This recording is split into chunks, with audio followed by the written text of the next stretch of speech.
दिसते का तू? बघू बघू इकडं. लई सुंदर दिसते तू. कस काय? कोणती साबण लावती ग? मी लावते संतूर. संतूर साबणनी काय होते?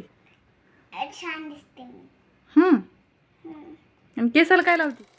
तसं तर आज व्हिडिओ बनवायचा प्लॅन नव्हता. आज मनच नव्हतं. आज सकाळी शूट वगैरे करायचं. आज खूप थकली होती. तरी पण मग नंतर विचार केला की जाऊ दे आता बनवावं म्हणून. आणि मग काय स्वयंपाक वगैरे झाला होता. रियांकाच्या पप्पाला टिफिन वगैरे देऊन झालता. आज मस्त पत्तागोबीची भाजी गिजी केली होती. म्हणलं आता भांडे गिंडे घासावं. भांडे रोजची तेवढीच पडते. संध्याकाळी घासा, सकाळी घासा, दुपारी घासा, कधी पण घासा. भांडे काही कमी पडत नाहीत घासायला. फ्रीजवरचं थोडंसं पसारा वगैरे ठेवते. मला ती सवय लागलेली आहे. मग ते सगळं उचलून घेतलं आणि मग फ्रीज वगैरे साफ करून घेतलं. कधी तर आठवड्यातून एखाद्या वेळेस हात मारायचा नाही तर मग धुळीमुळंच करावं लागतं. दुसरं काही घाण होत नाही. आणि मी एकटीच आहे वापरायला म्हणून मग तेवढं काही घाण होत नाही. रियांशिकाचं जास्त काही नसतं. फक्त पाणी वगैरे प्यायला किंवा काही खायचं असलं तरच ती फ्रीजला हात लावते. मग तिनं सकाळी सकाळी मस्त होमवर्क केलं आज मनानेच. तिच्या मनावर असता कारभार. मग होमवर्क वगैरे झालं आणि मी म्हटलं मग आता काही नाही, आतरून वगैरे सगळं उचलाव. सकाळी सकाळी आता उशीरपर्यंत झोपते ते, तोपर्यंत माझं स्वयंपाक गिपाक होतं. मग नंतर आवरत असते. आतरून गितरून सगळं काढून घेते. आता गरमी बी लई होती आणि सकाळी थंडी वाजते म्हणून मग आम्ही पांघरायला पण घेत असतो. सगळं पांघरुणाच्या आतरुणाच्या घड्या घातल्या.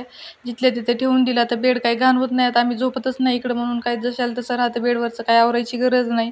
मग म्हणलं आता रियांशिकाने काल खेळायला ते झाडं वगैरे आणलेली होती. मी ते खेळायला घेतले होते. मग म्हणलं ते जिथल्या तिथं ठेवून द्यावं. कसं लेकरं काही पण घेतात. लेकरांना काही सोय नसते खेळायची. जे वाटण ते घेतात हातामध्ये. झाडं वगैरे तिथल्या तिथं ठेवून दिली. म्हणलं गिरं झाडं म्हणजे एवढी घाण होतली घरामध्ये. वारं सुटलं की मग आता ते सारखं दरवाजा बी बंद करू वाटत नाही कारण गरमी एवढी आहे. आणि दरवाजा उघडा ठेवला की धूळ आणि धुळीसोबत वारं.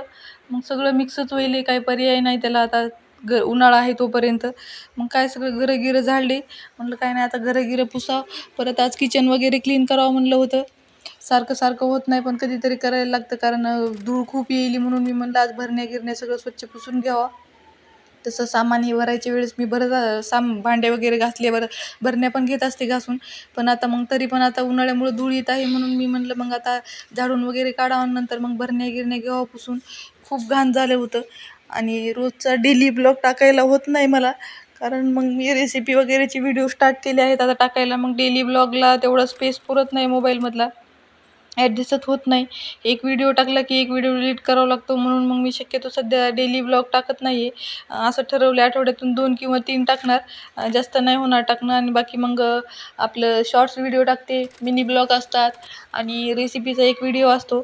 मग आज रेसिपीचा व्हिडिओ नाही टाकणार. संध्याकाळी झालं प्रयत्न केले तर बघू संध्याकाळी झालं तर टाकल. पण आता सकाळपर्यंतचं नाही. आता हेच व्हिडिओ टाकायला मला 1-1:30 वाजला आहे. म्हणून मी म्हणलं आता बघू संध्याकाळी जर काही वाटलं काही रेसिपी सुचली तर करावं. सगळ्यांनी खाल्ली पाहिजे अशी. आणि कसं आहे मी काय असं वेगळं वेगळं काय बनवत नाही. आपण जे डेली आपण घरात भाज्या वगैरे बनवतो तेच बनवून टाकत असते. व्हिडिओच्या नादाने होतं पण काहीतरी वेगळं खायला पण भेटतं. आणि म्हणून म्हणलं होतं मग आज बघू रेसिपीचा आधी सगळं घरातलं सगळं स्वच्छता झाली की मग काय नाही 2-4 दिवस टेन्शन नाही. धूळ काय नाही 3-4 दिवसाला साफ करावंच लागतं. सारखं धूळ बसती डब्यावर येऊन. आणि आपण पण स्वयंपाक वगैरे करताना हात लागतो काही घ्यायचं असले की त्याच्यामध्ये. म्हणून मग आता सगळं ते क्लीन करून झालं होतं. म्हणलं आता घरं पुसावं. घरं वगैरे पुसून घेतली. त्याच्यातच मग पार्सल आलं होतं. पार्सल घेतलं. रियांशिकाच्या पप्पाने काहीतरी मागवलं होतं माझ्यासाठी.